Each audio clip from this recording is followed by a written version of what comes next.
Pemirsa, ini PAN itu sekali lagi tadi kan saya ngomong bahwa di Jawa Timur bukan mayoritas, tetapi pada kesempatan kemarin membawa ketua umum PAN ke berbagai pesantren dan tokoh-tokoh hebat di Jawa Timur yang sebetulnya mungkin kalian loh kok bisa ya? Bagaimana ceritanya sebenarnya Pak Tubai? Saya kebetulan menjalin komunikasi baik silaturahmi karena kami itu sangat hormat kepada Kiai. Salah satunya kita silaturahmi dengan Yai Asep. Yai Asep ketemu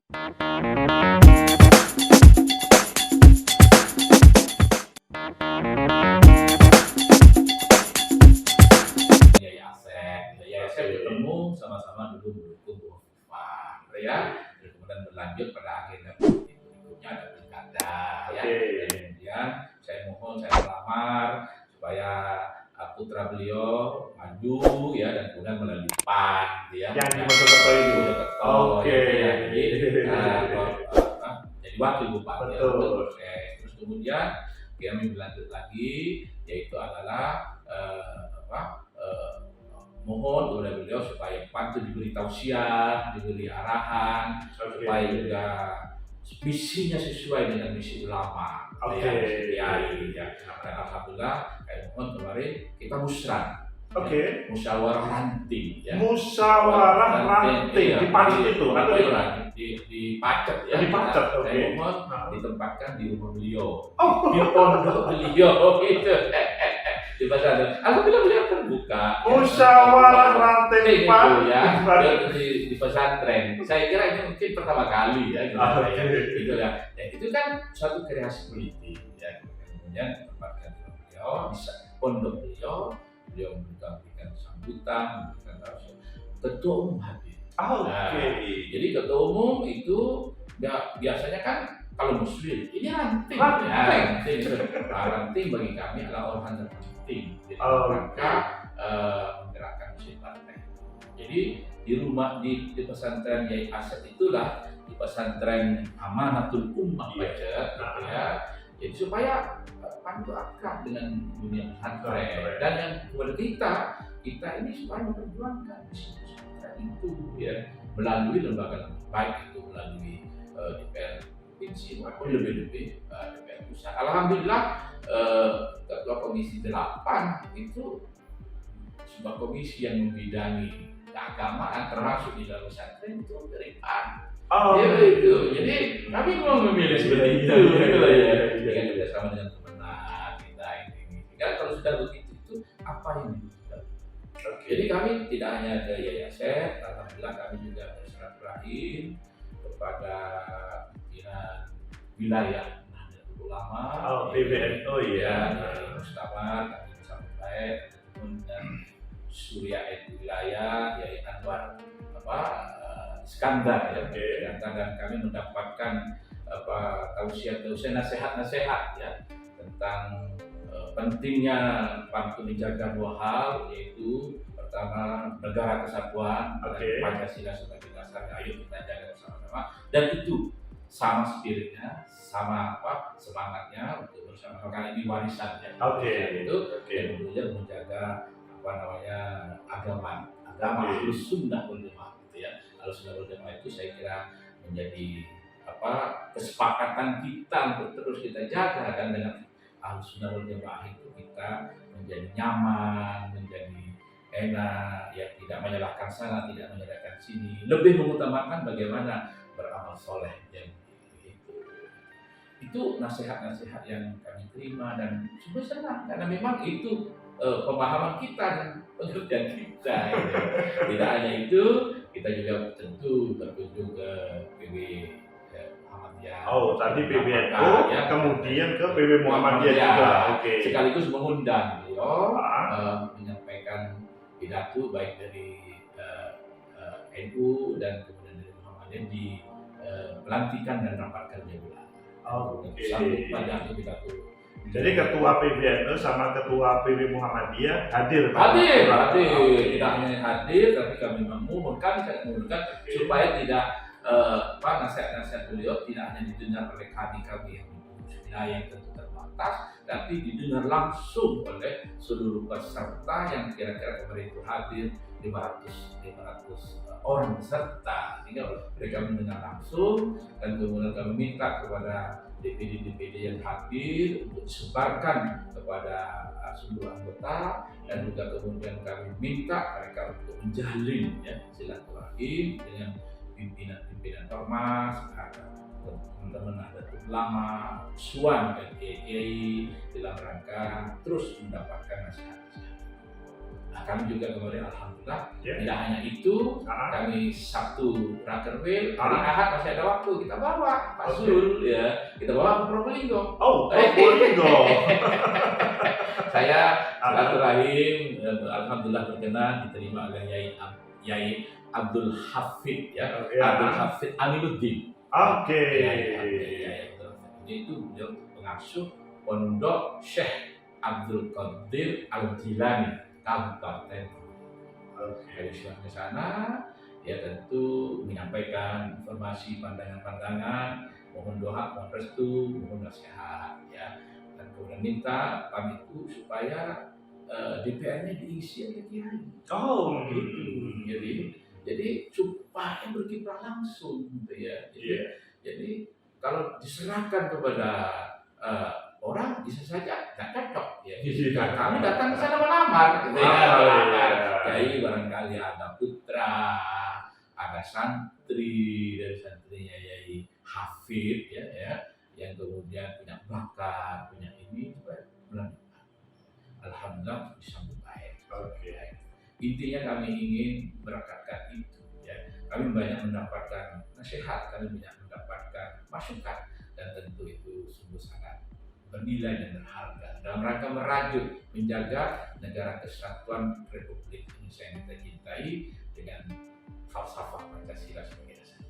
Menarik ketika berkunjung kepada tokoh-tokoh agama, tokoh-tokoh pesantren yang sebetulnya kalau kita ngomong PAN itu mungkin pada awalnya tidak berkembang dari sana. Ya mungkin nah itulah pandangan kalau PAN itu disebut partai intelektual, partai elitis, partai kota, itu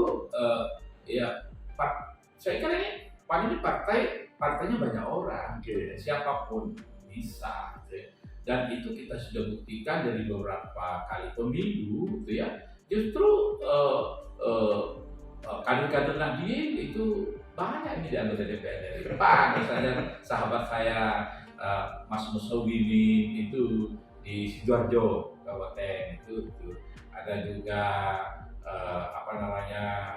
beberapa di kota Mojokerto itu juga anggota DPR dari kita, banyak karena memberi tempat kepada dia untuk ada DPR RI, Adinda Selamat Aryadi itu lulusan pondok pesantren, DPR RI dan punya talenta bagus, perjuangkan itu adalah semua kader Nahdien. Dan kemudian ada yang dari Muhammadiyah, misalnya Pak Profesor Sayyidudin Maliki. Apa kok begitu? Kami ingin nanti kalau urusan NU di PAN itu ada anggota DPR-nya yang ngurus, supaya dilayani betul. Kenapa? Jangan sampai di PAN tidak komponen masyarakat tidak terlayani. Jadi dengan demikian PAN itu harus masuk ke seluruh masyarakat, tidak hanya di kota, kalau itu teritorinya sampai ke desa-desa. Kami ingin diterima di masyarakat desa. Tentu aspirasi suasana kebatinan masyarakat desa itu yang diselami oleh PAN.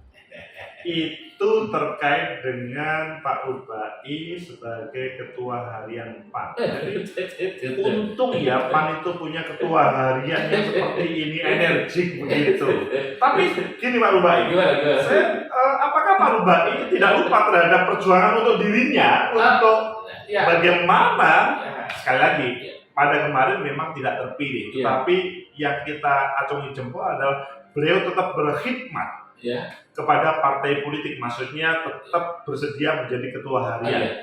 Untuk diri Pak Rubai sebagai politisi, apakah tidak terabaikan?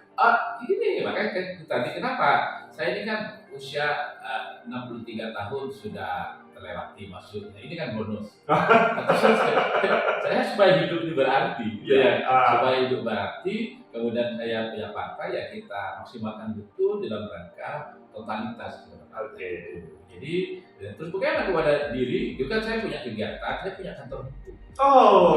Jadi di samping kantor hukum. Jadi punya kantor hukum, Front and Dubai.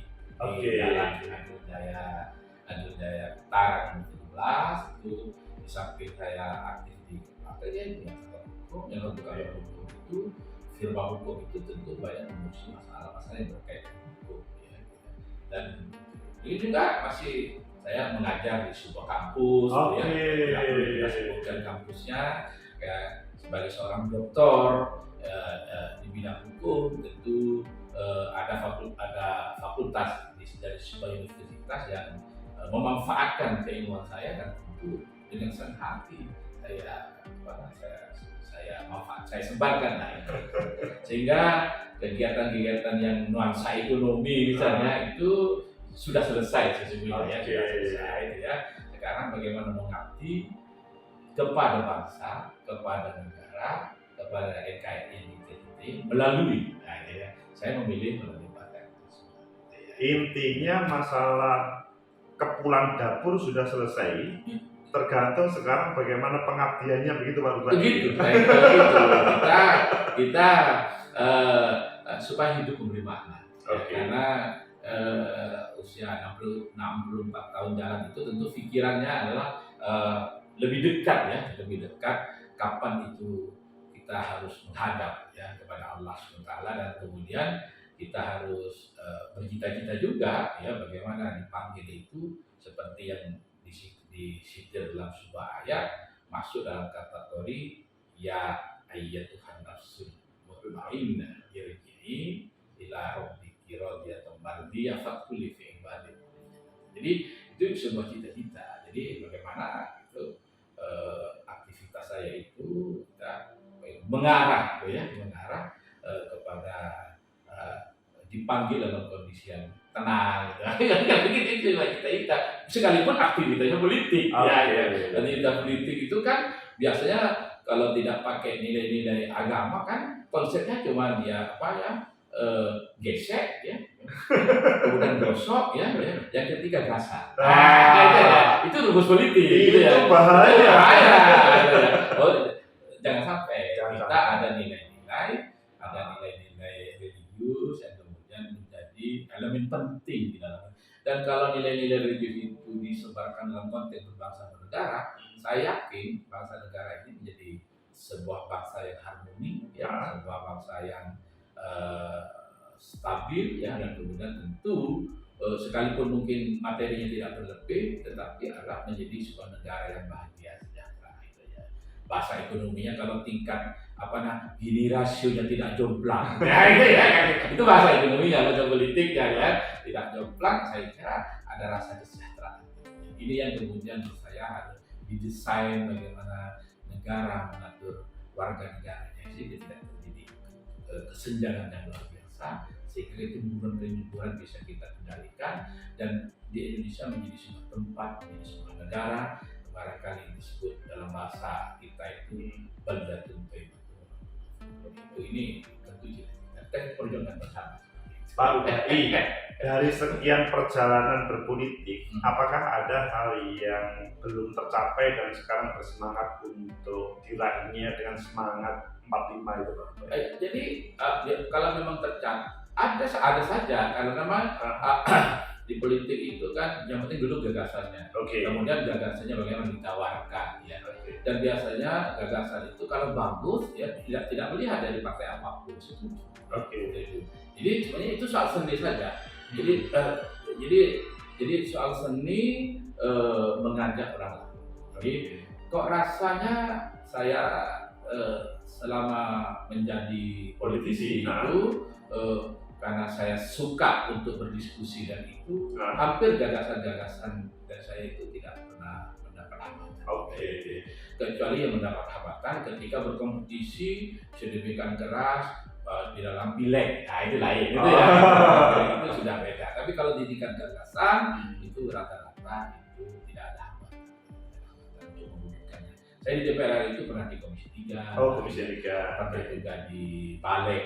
Komisi 3 itu tentang hukum. Kemudian Balik itu Badan Legislasi. Oke. Itu di samping di Komisi 3 pernah di Badan Legislasi. Kita boleh merangkap-rangkap. Oke. Itu mendesain undang-undang. Kemudian ada periode tertentu tahun tertentu saya dipindah ke Komisi 8, Komisi Agama. Dan di Komisi Agama itu ya kita membimbing urusan haji. Bagaimana mendesain soal haji supaya murah terjangkau dan kemudian memuaskan para jemaah, itu bidang kami dan kami lakukan sedemikian. Dan itu sempat tercapai, maksudnya pada waktu Pak Rubai menjadi legislatif DPR RI, ketika ingin murah dan aman itu tercapai. Kita tercapai karena kita harus kan dirembuk bersama. Mana yang itu? Jadi tercapai harga. Dari berapa pada waktu kalau lupa saya waktu ada 30 sampai 35 orang. Karena di haji kita kan bayar UNH. Itu ada nilai manfaat. Nilai manfaat itu kembali kepada jamaah itu. Kepada penyelenggara, kalau misalnya penyelenggara itu ada Kemenang, kemudian DPR, itu dibiayai oleh negara. Negara punya anggaran, tidak mengambil dari uangnya jamaah itu murni. Karena agama, termasuk agama Islam itu adalah agama yang sangat diakui, negara hadir mengurus warga negaranya. Dan untuk Islam salah satunya itu urus adalah haji. Dan negara itu punya proteksi membiayai. Jadi negara kita ini memang bukan negara agama, tetapi mengurus warga negaranya agama apapun. Jadi ada agama Islam, ada agama Kristen, Katolik, Buddha, Hindu, mungkin Konghucu terakhir. Begitu ada itu negara harus hadir mengurus, memfasilitasi. Inilah bahwa kita bukan negara sekuler, tapi juga bukan negara agama. Jadi care kita terhadap. Jadi khusus yang agama Islam kegiatannya banyak, mungkin ada MTQ, tentu dibiayai negara hadir. Seperti itu. Dan kami senang. Jadi dulu yang kami tidak hanya yang Islam, yang Katolik, kita layani semua karena kita sebagai warga negara mengurus warga negaranya yang agamanya beda-beda. Jadi kalau ditanya itu indah sesungguhnya, indah sekali.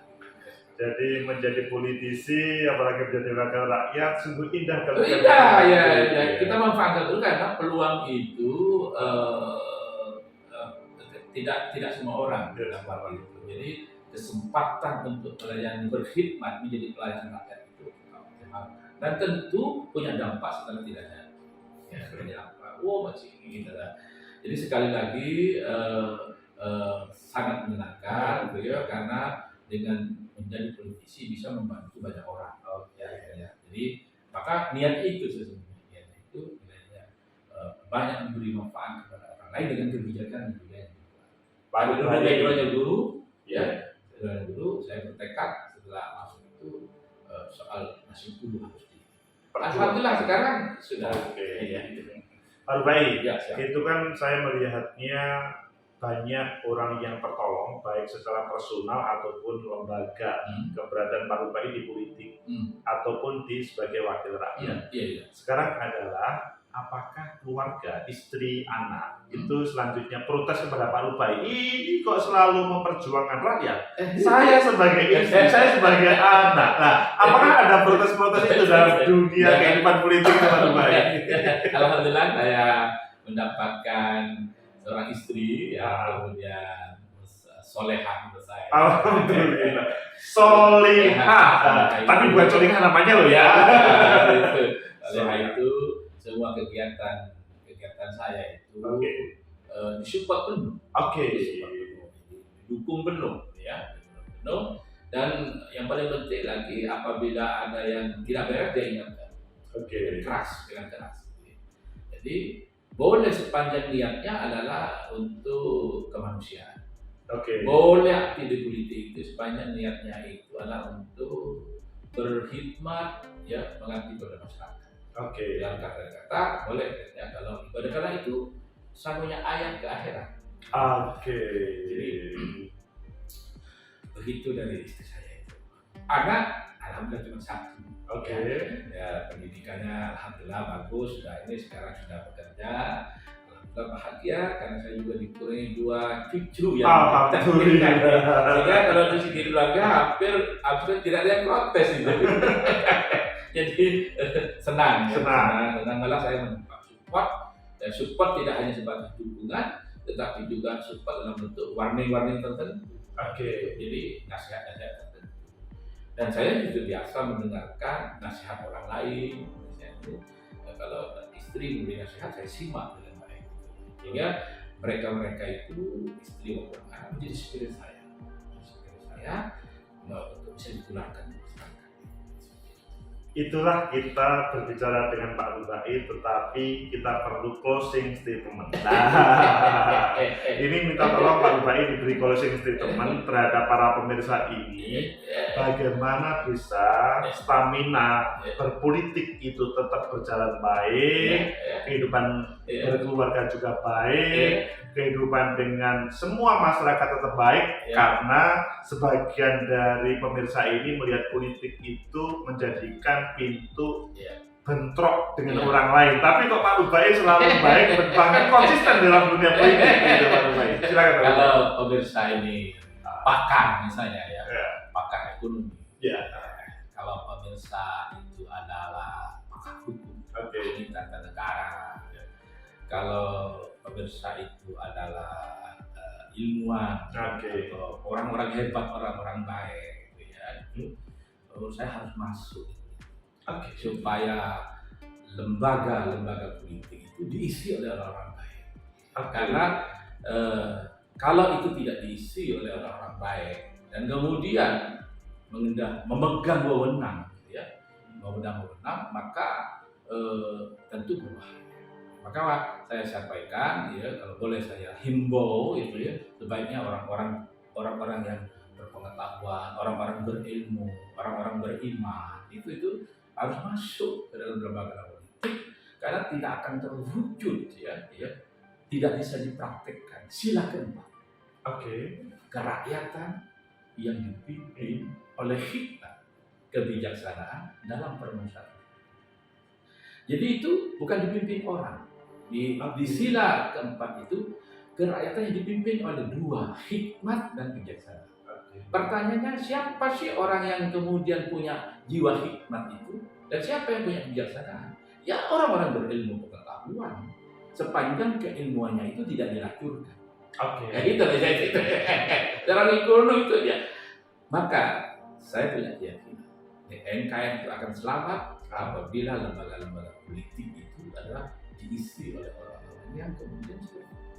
Jadi kalau itu di DPR, yang kemudian DPR itu salah satu orhan dari MPR itu terdiri 2, dari DPR sama DPD, dan kemudian beliau masuk di situ. Itu menurut saya Pak Jimli Asidiki itu anggota DPD RI. Kalau ditanya apa yang dicari Pak DPD? Ada. Saya kira beliau sebagai seorang ahli hukum tata negara punya kewajiban dan tanggung jawab moral keilmuan untuk masuk di situ, gitu ya. Bagaimana kalau dia menjadi ilmuwan semata? Ya, kalau menjadi ilmuwan semata sebatas rekomendasi. Rekomendasi itu kadang-kadang berhenti, ya. Tapi kalau punya kewenangan, baik itu di yudikatif, di legislatif, di eksekutif, itu maka seluruh pandangan-pandangan kehikmatan dan kebijaksanaan itu bisa dituangkan untuk kemaslahatan negara. Nah, kita punya Profesor Mahfud, itu kan Mahfud itu beliau dipercaya oleh negara, dipercaya oleh Bapak Presiden sebagai Menko Polhukam. Saya kira tidak keliru beliau mempercayakan kepada beliau seorang pakar hukum yang memang integritasnya sudah diketahui luas sehingga bisa memberikan dukungan kepada pemerintah yang dijalankan oleh Presiden. Jadi kalau boleh himbauan ya tidak boleh alat ini. Maka kami ngajak ya Kiai masuk. Supaya jangan sampai nanti ini kebijakannya bertentangan dengan faham Ahlussunnah wal Jamaah. Jangan sampai ini masuk faham-faham yang kemudian ingin pemburusan tatanan NKRI yang berfalsafah Pancasila itu. Ayo kita masuk dan PAN memberikan dulu. Itu seperti itu. Jadi kalau mulai itu disebut sebagai closing statement, saya luar biasa. Tadi juga seperti Mas Agus tekun aja sebagai dosen. Supaya yang jadi dosen juga ada, gitu. Yang juga menjaga pesantren juga ada. Bagi-bagi tugas. Demikian. Luar biasa Pak Rubai, kita ngobrol panjang lebar mulai dari masuk politik, stabil dalam dunia politik, dan harapan terhadap semua pemirsa terkait dengan kehidupan politik. Itulah inspirasi dari Pak Rubai ketika beliau aktif sebagai politisi dan mengelola partai politik. Semoga bermanfaat, semoga menjadi motivasi bagi kehidupan kita bersama. Like, subscribe, comment, and share. Sampai jumpa. Makasih Pak Rubai. Ya, assalamualaikum warahmatullahi wabarakatuh. Waalaikumsalam.